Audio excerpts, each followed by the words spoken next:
Today's the day to break some rules because we're going to car shop on Bring a Trailer for the cheapest possible fun cars that we can find with all my YouTube revenue so far. It's only been like a week since I made the last video in this series, and on that one I went to Cars and Bids, but the vibe at Bring a Trailer is so different. So let's look through now and see what we can find with minimal dollars. I'm going to place some bid if I can have anything that's that cheap. And then over time, as I continue with this series, we're going to see how good of a car we can get. All right, immediately I see something interesting here, which is, well, I see a 2011 Porsche Boxster that's in the final throes of the auction. People are bidding on it over and over, and it's bumping it back up to have more and more time, but it's already at 28 grand. That's more money than I have. We'll just say that. It's not an S, but it's pretty low mileage. The value of the thing isn't going to decrease that much over the years. Looks freaking awesome. Another option I see that looks really fun is a Datsun 510 race car. Hello, gorgeous. This is what we do as car guys, right? We get distracted because I had said early on, my budget needs to be the amount of money that I have earned in YouTube, which is not very much money. We're talking 3 figures, not even 4 figures yet. It definitely needs to be fun. It definitely needs to be a manual. It probably needs to seat 4 people because I've got 2 kids. So me, the wife, and 2 kids to make it a usable, possible thing.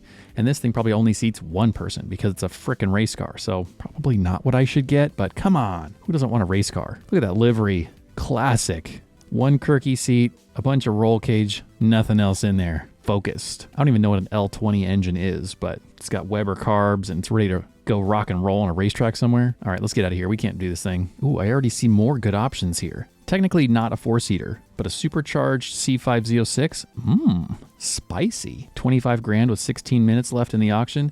That thing's gonna go for what, 30? Maybe? That's a hell of a lot of car for 30 grand. We got a couple Mustangs back to back here. Oh geez, a 3,000 mile Ford Mustang GT.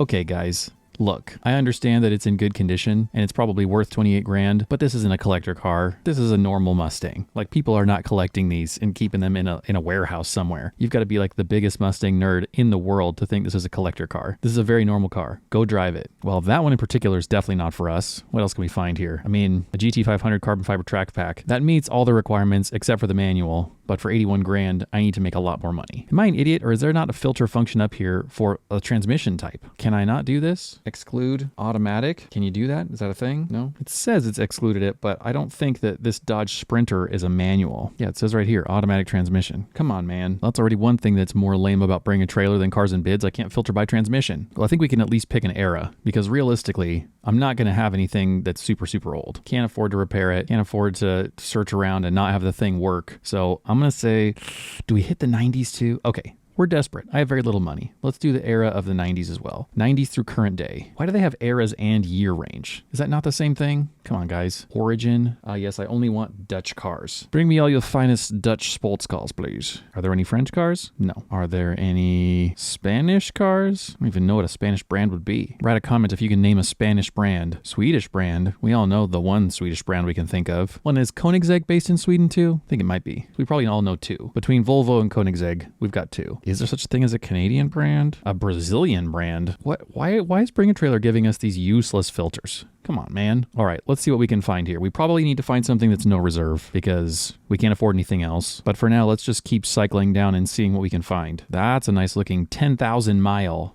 1997 911 Carrera S 6-speed. That would be fun. But everyone thinks it would be fun. Current bid, 170 grand. Okay, get out of here. Okay, realistically, I was thinking of this last night when I was contemplating making another one of these videos. I think an M2 would be pretty much the perfect car. Fun, it's stylish, it's modern enough, it can technically seat 4 people, plenty fast, you can get it in a manual. What's not to like? Besides the price tag. And the fact that some people say BMWs are really unreliable. I don't love the idea of German repair bills, but dude, what a car. A 2010 M6 Coupe? That's like the era of them being as ugly as possible. Maybe I can afford that thing. Current bid is under 10 grand. Hard pass. Raptor, a Cobra. You know what I want to find? Maybe this is one. I want to find a Cobra that's like really understated. It's got like a 289 in it or some old Fox Body 5.0 or something, like a small, not that powerful engine, something that's easy to drive, something that actually has a roof on it, something that actually has roll protection and proper seats. Like, most of these things are an absolute death trap. They're like, I need no less than 427 cubic inches.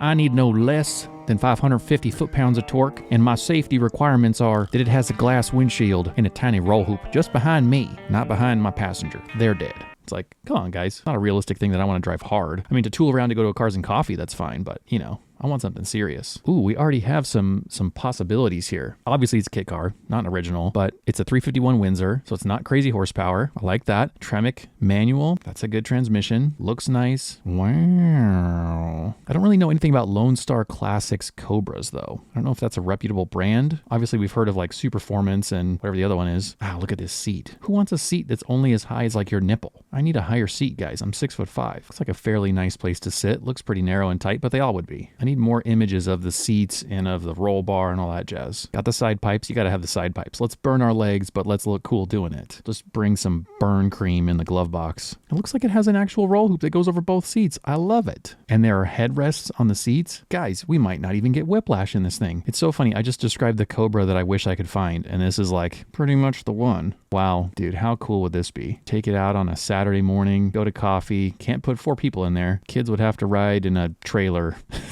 All right, kids, you're staying home. Mom and dad are going to go get some coffee. Oh, wow. Very dusty. When was this picture taken? If this was recent, then this thing has been sitting in a barn or in a garage or whatever for about a decade. Holy moly. It's kind of the other problem with these kind of cars is, you know, they don't get driven. Like, nobody drives one of these often. And so it's one of those things that just sits and gets parked for forever. And then you got to try and get it running again. And the tires are out of date and everything's probably like pretty crusty, just the way it is. Wow. Okay. I honestly did not see what the current bid was on this thing. Should we bid on it? Current bid, 21 grand. Wow.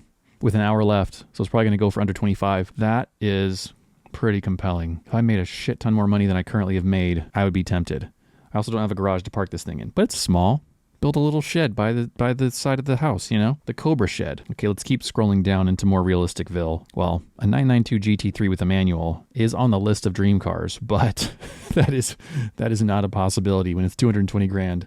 That's basically what we paid for our house. So we could live in a house or we could live in a car. Oh, there we go. Here's one of the ugliest BMWs of all time. 2004 645 CI convertible. Yikes. Hard pass. Also not a hard pass. 2020 718 Cayman GT4 Club Sport. That thing is hot. 140 grand already in that bid. Okay, focus here. We've got to focus. Don't we all do this, guys? Whenever we're on these kind of auction sites or whenever we're perusing whatever marketplace, we're like, I'm going to look for this thing. And then we go down some rabbit hole and we're like, you know what I need? A Porsche race car. Here we go. A Supra. That might fit 4 people. That value's probably not going down. It's already a manual. Does it have a 2JZ or not? That's the question. Is it a manual and does it have a 2JZ? Yeah, see right there. It's a 2+2. Mom and dad plus kids. Perfect. Automatic climate control. Everyone is so happy in there. We're also comfy. It is a 2JZ. Oh no, it's a 2JZ GE, not a GTE. So it's only 220 horsepower. It's an NA car. That's why it's not freaking 60 grand right now. Still, current bid is 40. That's amazing. You got to believe these things must be used and abused and just have 10 owners each and they're just a wreck. I like investing, and so I'm one of those guys that like buys index funds and just keeps it for forever. But man, if I could buy a car, I'd go back to like whatever, 2005 and buy a bunch of Mark IV Supras and just sit on them. I think an F Type coupe is slept on. I think there's a lot of value in an F Type. 25 grand, 7,000 miles, and you get a convertible Jag rear wheel drive. I don't care if it's a V8 or a supercharged V6. There's a lot of car there. Still more than we can afford. I saw something earlier that I could actually afford to bid on. So let's keep going down and try and find that thing. An ND Miata, pretty cool. A Roaring Centuries Corsair Roadster. What in the actual hell is that? It sounds like a kit car with some POS underneath it. Yeah, reportedly completed in the early 90s using a 1978 Ford chassis, a 400 cubic inch 3-speed auto. So I would like an old car that drives like a slightly less old car. Hard pass. I have no idea what this thing is, but that looks really cool. That's a good photo too. A 1990 BMW 535i Hartage H5 SP 5-speed coupe. That sounds like a tuning company did some special things to it. Fiddled with its bits. You gotta love it when a tuning company fiddles with your bits. 116 kilometers. So it's been modified with Hartage specific components. Body kit, suspension stuff, yada, yada, yada. Huh. I mean, it looks cool as hell. And it's a 5-speed. Fits 4 people. Probably not actually that fun to drive. It's probably more like a GT cruiser car and like a retro, this thing is old and it feels old situation. But man, it looks cool. 3.4 liter M30 inline 6. Oh wow, more Hartage components. A ported cylinder head. High compression pistons, headers, camshaft, valve springs, old school stuff, hardcore stuff. Single mass flywheel, so they've been trying to make this thing sporty. Very interesting. I don't think I'm allowed to play the sound of other YouTube videos, but maybe I can just play the video of this. We can see how fast it looks. 120 kilometers, 140, almost, 150. So it's not fast. It's not the slowest thing ever, but it's not fast. Imagine how slow this car must have been when it was new. Horrifically slow. I mean, 200 kilometers an hour is 126, so he went up to like 110, 115 there, which is not bad. I think this is the kind of car you buy whenever you want to win like the cool BMW contest and you don't want to show up in the new M2 because it's like too played out, too obvious. You got to have like the interesting old M car that wasn't really an M car. You want that story to tell. A neon sport coupe. We're getting closer to the things I can actually afford here. $3,200. If it's not an SRT4, I'm not into it, but wow. Ooh, a GT350. How prevalent are these engine issues? Because I feel like a Mustang that revs to, like in GT3 territory, you know, a Mustang that revs to whatever it is, 8,800 RPM would be so fun. Why does it have a wing in that picture? Maybe it does have a wing in this picture. It's just dark. Bro, I got to drive one of these. It looks so fun. Tow hooks and stuff. This dude's done some kind of track mod situation, but how fun would that be? My gosh. Maybe you can get like an extended warranty on one and just drive the pants off of it and count on the warranty. I don't know. A basic 996 Carrera, still 20 grand. I feel like that's one of those cars where your actual budget needs to be 30, but you buy the car for 20 knowing that you're going to spend 10 on maintenance because that's just the way it is. Bunch of 90s and early 2000s slow cars. Oh, 128i Coupe M Sport. Is this a manual? An automatic. I think I read that people really like these because it's got an NA straight 6 and it's fun to rev. It's pretty lightweight, kind of checks a lot of the boxes for a lot less money than a standard BMW would, but an automatic, meh. There's a couple hills that I will die on, and that's number 1, price, number 2, a manual. It's got to be. I refuse to deviate from the plan. Manual or nothing. Really nice photography in here. Look at that. M3 something fancy edition, some random Audi. These car photographers are getting better and better. About an 03 SVT Cobra Coupe, bro. Such low mileage, it's going to be way too much money. Who cares about low mileage normal cars? A 7,000 mile Cayman 5-speed. That's just sad. That just means someone bought it and never got to use it. I feel like someone must have died prematurely. R8 V10 Coupe. Oh my. I may have been in a turbocharged Miata about 2 months ago, and there may have been a run-in with an R8 V10, and the Miata may have walked away because it had a turbo K20 in it, and that was a ridiculous experience. I intentionally didn't film it. I thought about whipping out my phone, but I was like, this isn't exactly legal, so let's not film this. But if that happened to me, wow, that was a cool experience. A Nismo 350Z. I feel like if this thing is still clean and not modified into a drift missile, that's actually fairly interesting. I did drive a 350Z once. I worked at a car dealership. We were delivering one to a guy who bought it. We actually delivered it to the NASCAR track here in Arizona, the Phoenix International Raceway, or whatever it's called now. I think it has a new name now. So we drove down there to deliver it to the guy because I think he was like camping out there waiting for a NASCAR race to start. Everyone brings their RVs and hangs out. This car was really just not that inspiring. I mean, it was like a 7/10 car at best. Pretty lazy, pretty heavy. The automatic was an automatic that you would expect from the early 2000s. It just didn't feel sporting and light and agile and like it was up on its toes ready to move. It was like, this is pretty chill. This is for the guy who wants to just cruise around in a cool looking car. It's not a GT3, not even close. A Corvette Grand Sport, that would be a great option at some point. Of course, so would a 599, but we're not doing that. Oh man, a V12 Vantage. Dude, these are so cool. This is a similar thing. I think this is the same level of driver aggression that 350Z could actually take, which is like, it's a 7/10 car. You're not going to take it to a track day.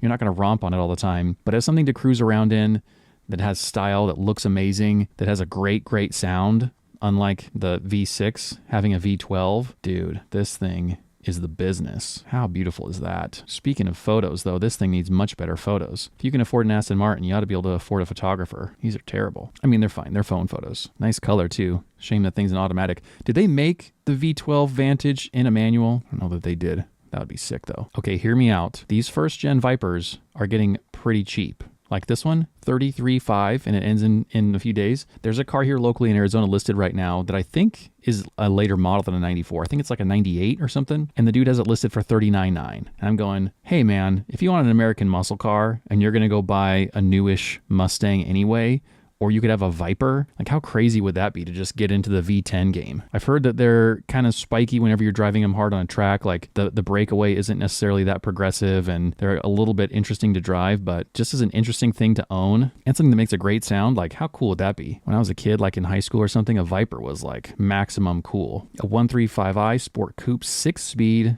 I like that. No reserve, pretty low bid. I'm guessing it's got 120,000 miles. 94,000 miles. Not terrible. Is it modified out the wazoo? People like to do that. BMW M Performance Power Kit, so not some crazy aftermarket company. Charge pipe, little spoiler. That's actually pretty clean. I don't think this is a 10/10 car either. Frankly, I think it's a little bit more of a GT car than it is like a track car, but in terms of something that's fun, affordable, run around, I think that's actually a competitor if I had $7,000 earned. If you watch the first video in this series, you can guess how much money I have to bid today. It is not a lot. So we need to scroll down to the bottom while we still stand a chance of actually placing a bid to find the newest listed car on Bring a Trailer. Let's make this frickin' happen. Where did it go? You little blue beauty. I may have found it because I may have notifications turned on for this type of car, which may not be wise, but that's what I've done. Look, it's not a race car. Can you guess what type it is? Can you guess that it doesn't actually follow all of the limits that I have set up? It's this little beauty. Supercharged 1991 Mazda Miata. Look at that. I love the mods. It's got a Jackson Racing supercharger. It's only a 1.6, but the supercharger will help a bunch. Root style.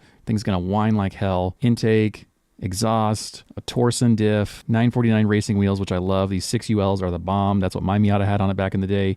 Zeta coilovers, Lotus Elise seats, which I need for headroom, hard dog roll bar, a hard top. I mean, you could take the hard top off and sell it for like $1,000. It's powered with a mega squirt, so the actual ECU and fueling and stuff should be sorted. I mean, this thing is pretty freaking clean. It's got track dog racing parts on it. Like, this thing is pretty solid. Okay, quick, before I can't place a bid. Let's place a bid. Shoot, I don't remember what my login is. Oh, we're in. Crap. We just missed it. People placed bids higher than what I was going to be able to make. Oh, I saw the $420 bid and I was like, yes, we'll actually get to place a bid today. Because if I pull up my YouTube analytics, you'll see how little money we're working with here. Here's the last 28 days. And then if I pull into the revenue tab and I go to lifetime revenue, we're at a whopping $600. So I was going to bid $600 on that Miata, the Supercharged Miata. But some other people beat me to the punch. Matt Vargas Dio and Finiata. Dang. Looks like it doesn't have AC, which is annoying, but otherwise, thing is clean. Of course, I'm breaking the rules. It doesn't have 4 seats. It's not very nice to drive in terms of a quiet, nice experience. You know, it's got a loud exhaust, so it's going to suck. Roadster Sport 3 exhaust. I assume that means 3-inch, which is like freaking huge for a 1.6. I mean, this thing would be so loud. Be a rattle can, but so much fun. Okay, for the sake of completeness, let's go back through and look at the rest of the no reserve cars specifically and see what else could be a contender in the future if I actually had some money. What is that thing? A Corbin Sparrow EV. This looks so much like that Electromechanica 3-wheeler that I drove. I drove one in Scottsdale. They had like a promotional thing, and you got to go in and drive this thing. It was by far and away the worst vehicle I've ever driven. Not the worst car, not the worst 4-wheeler UTV, the worst vehicle, period. Like, I would seriously rather drive a 4-wheeler on the road than one of these things. Horrific. But it wasn't even that brand. It was a different brand. Manual. Fun, 4 seats. Oh, I didn't even realize, I didn't remember in the last video, I left out a critical factor in this whole thing, which is that it needs to be rear-wheel drive or all-wheel drive. I'm really not interested in front-wheel drive cars anymore. There's a lot of good ones out there. I had a front-wheel drive car that I took to a bunch of track days. It was a ton of fun. I dig it. I'm just not there now. Forester XT, probably not that fun, but otherwise it checks all the boxes. $1,500, I could almost put a bid on it. No reserve. I have 3 more car videos filmed. No, 4 more car videos filmed. That once I get posted and we make like, you know, $30, $40, $50,000, we'll be shopping for Corvettes. But that's not 4 seats. You see, it's so hard to stick to the game plan here. Camaro ZL1 has back seats, right? Oh no, is that an automatic? Who are you? How dare you waste a supercharged V8 with your automatic? For me, it's an automatic no. What would we do if we had 10 grand? Right now, burning a hole in the pocket, got 10 grand. Do we do an Abarth? Front wheel drive. Hard pass. Where do we have an actual likelihood of winning with a 10 grand bid? Supercharged Mustang? Too late. A BMW 325 Ci Coupe with probably the worst car listing photo I've ever seen. Why is it so dark? Look at that thing. Bidding open. No one has even bid on it. $1, Bob. I'm not going to bid on that thing right now. I have no interest in that car. Why are the photos like this? They're so dark. It's like somebody edited them badly. That's so weird. It comes with the supercharger kit. Didn't get a chance to install it yet. That just sounds complicated. Oh, wow. I didn't even know they made an Artura race car. That thing looks sick as heck. Whoa, baby. If my budget was about $1 million, then I would get that so I could afford to repair it. If my budget was closer to 100, I think a first gen GT4 would be up there. Doesn't say, oh yeah, 6-speed manual. These go for like 90 sometimes. I feel like that's a lot of car for 90. I think you'd want to budget 10 grand for shorter gears, but after that, done. A Toyota Starlet J 3-door. Not buying that. It seems like such a simple thing to be like, yeah, it's just got to be manual, fun, relatively affordable, seats 4 people, you know, check the boxes. It's also realistically got to be under like 3,600 pounds. But when you actually start looking, that's a hard equation to crack here. That is not an easy thing to do. And it can't be front wheel drive. I think the only potential way that I could break the front wheel drive rule is if it was a Honda Civic Type R, because people say that that's basically the front wheel drive GT3. So maybe if I got to drive one first, I'd be tempted. But even for 10 grand, I'm striking out here, guys. I don't just place a bid assuming that everything is going to work perfectly either. I actually think about it in terms of like, is this going to break? Is this going to be reliable? What's happening here? Actually, I think this would be the one. If I had 10 grand to bid, then I would slap it down on this thing right now and try and scare everyone else off and say, look, the current bid, even though it's not going to end for 2 days, is 7 grand. Let me whack it up to 10 and just make it happen. Yep, I think that's the answer. I mean, I don't know what the BMW M Performance Power Kit entails, but it's got to be an extra 30 horsepower, something like that. I mean, the car is turbocharged, so it's not that hard to get power out of it. So you've got this car that's a manual rear-wheel drive, 330, 340 horsepower easily, probably underrated from the factory, seats 4 people, and there's an auxiliary radiator from the power pack. Wow, that's a lot more involved than I thought it was. This is a comment from the owner claiming what the power pack is. V2 power pack, a bigger radiator fan, an auxiliary cooler, additional cooling hoses, relays, fender and bumper ducting, along with BMW dealer installed tune. So claimed power figures from the N54, increased torque to 370 foot-pounds from just 1500 RPM, and increased maximum output 320 horsepower. Pretty interesting. I feel like that thing is pretty darn clean. Yep, that'd be the one, in theory. The color in the spec is boring as they could ever be. I mean, silver with black, about as baseline as it could be, but still fly under the radar a little bit. I love the front end. I feel like the front end looks so much like a 1M, which I think is one of the better looking cars the BMW's like ever made. This front overhang just looks aggressive. It looks like a lot of air can go in there. It's obviously missing the big bulging arches of the 1M, especially in the rear, but you know, this is about as close as you could get for hoping to buy something for about 10 grand. That's awesome. Of all the vehicles we looked at today, if you had a budget of 10 grand, comment with the one that you would bid on. What would you actually buy? And also, should we keep doing this with Bring a Trailer, or should we do it with Cars and Bids? Or do we keep bouncing back and forth? Because I feel like there's a totally different smattering of vehicles on each one. Cars and Bids, I'm much more anticipating like lots of very nerdy 90s cars, more modified cars, where Bring a Trailer seems like a little more stodgy, uptight, like I don't want a mod kind of situation, where Cars and Bids is like way more open to mods. On the car, I mean, like the car having modifications. Personally, I just want the thing to be fun and fairly reliable. So mods can sometimes contribute to that, but sometimes it's kind of a step backwards. So if you have any strong preferences about where we're doing this in the future, let me know. Otherwise, just send this video to 10 or 15,000 friends and make sure they watch it so we can afford to buy a car in the future. All right, thanks. Bye.